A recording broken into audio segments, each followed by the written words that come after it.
पमाल is on air and पमाल के जब teasers आए, हर चीज़ जब ड्रामा शुरू हुआ, तो it's a human story, relationships की कहानी है ऑफ कोर्स, जो कि हम पहले देख चुके हैं, लेकिन फ्रेशनेस है, स्क्रीन नई है, लैंडस्केप नया है, लोकेशंस नई है, एट्सेट्रा एट्सेट्रा।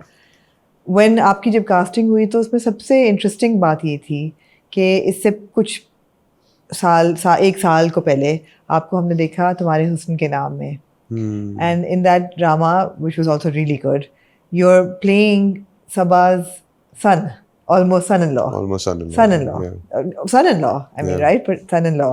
और वो था, and here you're playing her love interest. I actually love that.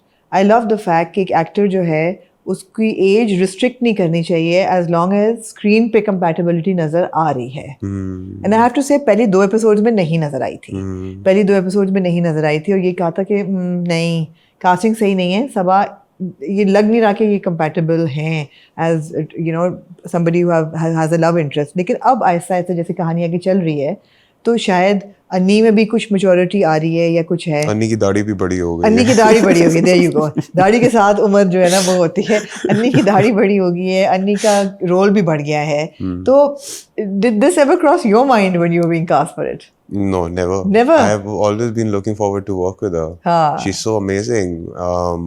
She's so skillful. इतना काम किया हुआ है उन्होंने, and she's so passionate. अभी तक भी जब मैंने तुम्हारे हुस्न के नाम भी किया था, तब भी I was like, if I get a chance to work opposite you, I will definitely say yes in a heartbeat. Why not? ये कास्टिंग किसने की थी?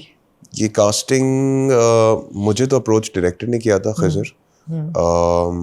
खिज़र का था कि यू शुड डू इट। मैं नहीं करना चाह रहा था क्योंकि उस वक्त मैं कुछ और कर रहा था, बट देन मैंने भी कर लिया। एंड वो सारा जो अन्नी की लुक है और अन्नी जिस तरह है, वो सारा खिज़र के दिमाग में था। राइट। खिज़र ने ये अप्रोच किया था कि किया।